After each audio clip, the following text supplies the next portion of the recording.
take that out.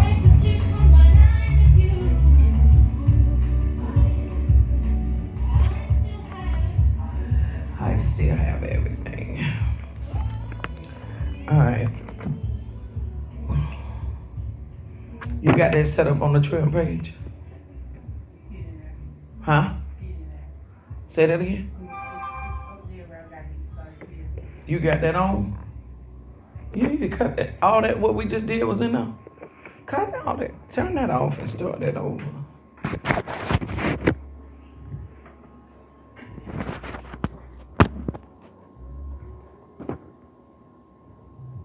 At your feet, in your arms, to be with you forever.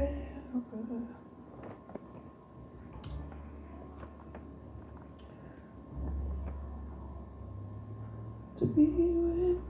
Just delete it.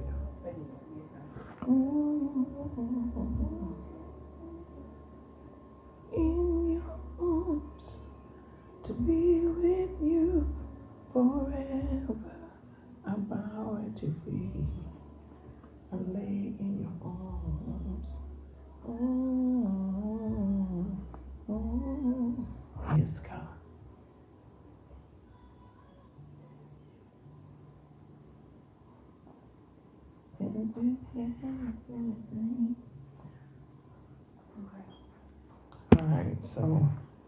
All right, so we're going into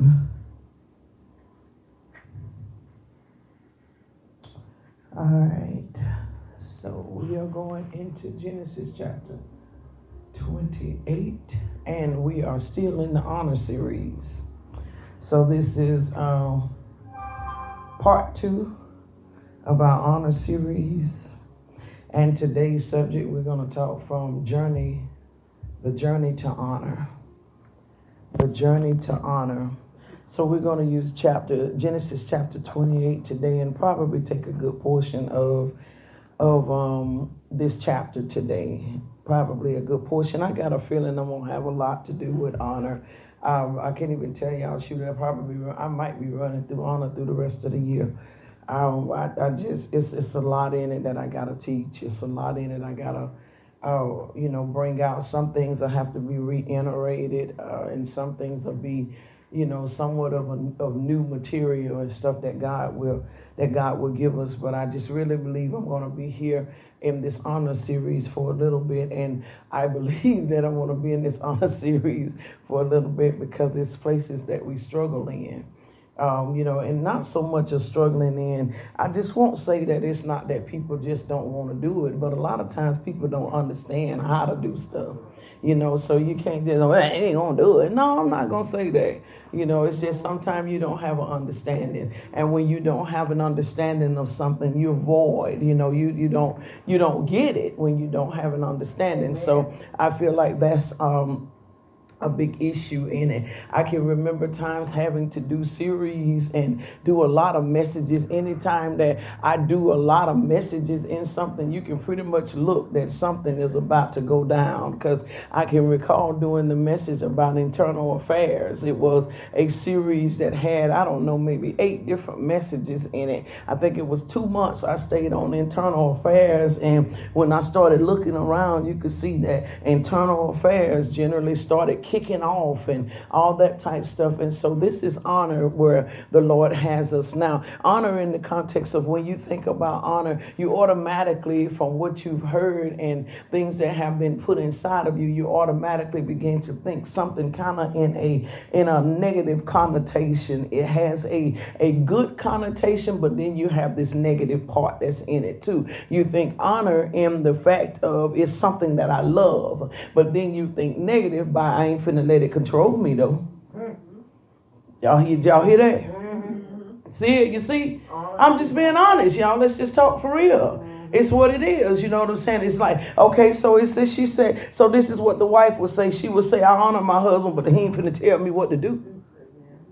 You see that?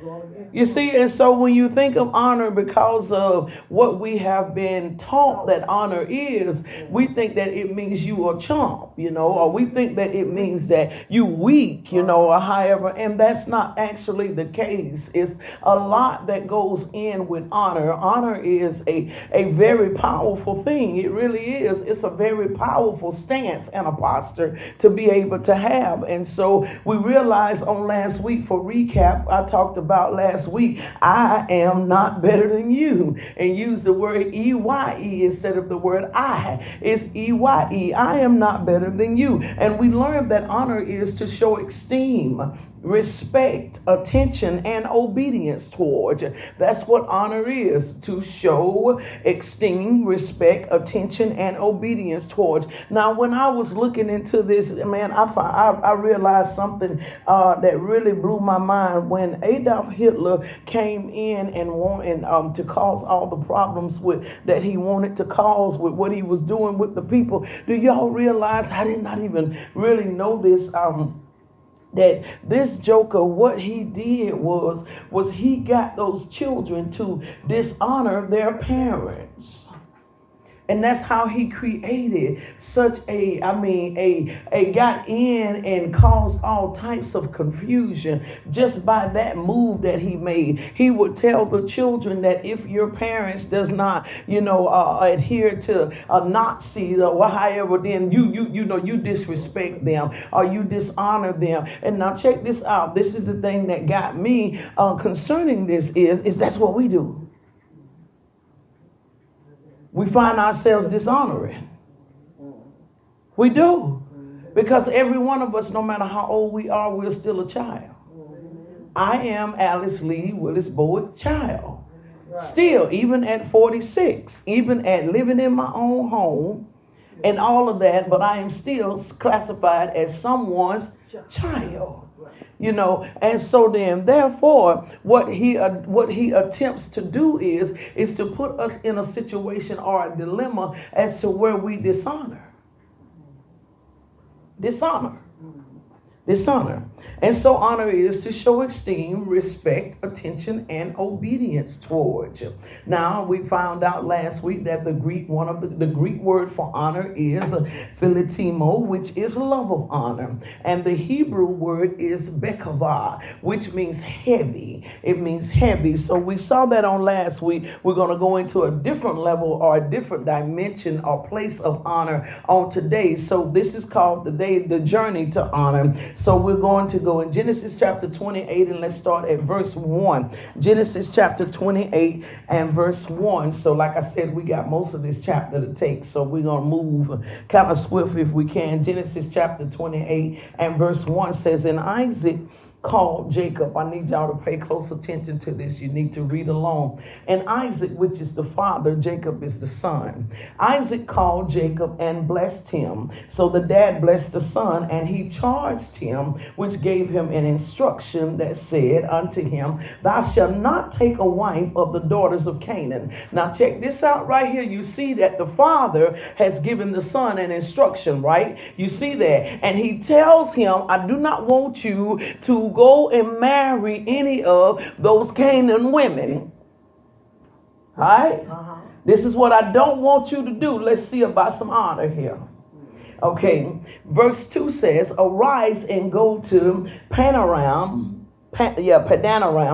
to the house of Bethuel, thy mother's father, and take thee a wife from thence of the daughters of Laban, thy mother's brother. So the father is giving the son precise instructions on what it is, God help me, on what it is that he's to do. He's giving him precise instructions. Now the father talking to the son, giving him precise instructions on what to do and what not to do. He's telling them. So then verse 3 says, and God Almighty bless thee. Look at that. Look at that. He said, you do like you're supposed to do. I told y'all I'm talking about the journey to honor today. He says, if you do what you're supposed to do, what's going to happen? He said, the Lord God Almighty going to bless you. And he's going to do what else? Make you fruitful, right? And then he's going to do what else? He gonna multiply you, right? That thou mayest be a multitude of people, right? So the Father is telling the Son that this is what's going to happen to you if you would obey what I tell you. You just better honor. All right now. Come on now. Verse 4 says, and give thee the blessing of. He ain't finished telling them what all gonna happen for him. He says, to thee and to thy seed, look at that, with thee, that thou mayest inherit the land wherein thou art a. Look what he tell him gonna happen. I'm talking about setting him straight up. Setting him straight up now. Setting him straight up. He says, look, not only are you going to be blessed here, but you're going to be blessed in a land where you are a stranger in. What? You're going to be blessed in places they don't even want to see you blessed in and ain't going to be able to stop it. The journey to honor. God help us. Oh, God help me.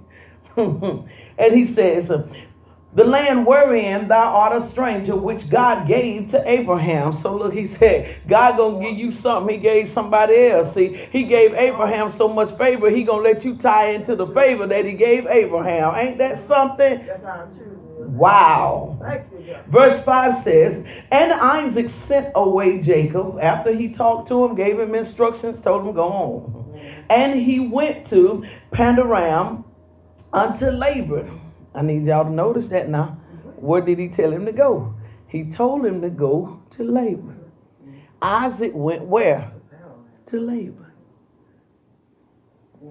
Bethuel, the Syrian, the brother of Rebekah, Jacob's and Esau's mother. So when Esau saw that Isaac had blessed Jacob, now this is the brother. Esau is Jacob's brother.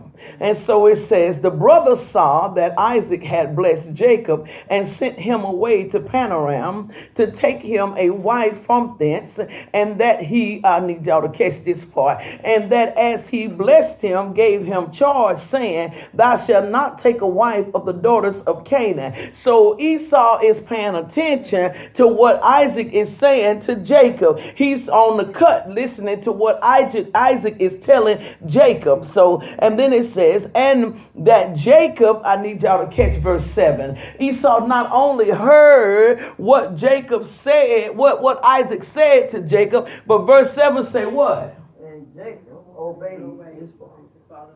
So he saw him obey too, didn't he? Yeah. He saw him honor too, didn't he? Mm-hmm. He saw him honor what the father had said too. It says, and that Jacob obeyed his father and his mother, and was gone to Panaram. And Esau, seeing that the daughters of Canaan pleased not Isaac, his father. Okay, so now look, let's skip down. I'm going to go down now to, well, I might as well go ahead. It ain't nothing to it. Let's keep going. All right, so verse 9 says, then went Esau unto Ishmael and took unto the wives which he had Mahalath, the daughter of Ishmael, Abraham's son, and the sister of Naboth to be his wife. Can I tell y'all know Ishmael was the son that was sent away. He was the son that was sent away. He was the son that Abram had with his handmaiden, the one that Sarai told him to go sleep with. So Ishmael was that son. So now Esau decides that he's going to go touch some forbidden stuff. But Jacob obeyed. Okay. But now Jacob literally was known as the slickster, the crook. But look who obeyed. Let me tell y'all something about. I don't get caught up in stuff like that. I've been told y'all a long time ago. I watch quiet folk. They nasty. You better not trust them. They inwardly nasty as hell. Now Esau, he was the one that went out into the field. He worked the field and everything. It talks as if he was a very good son. Huh? Oh yeah. It spoke of him as a very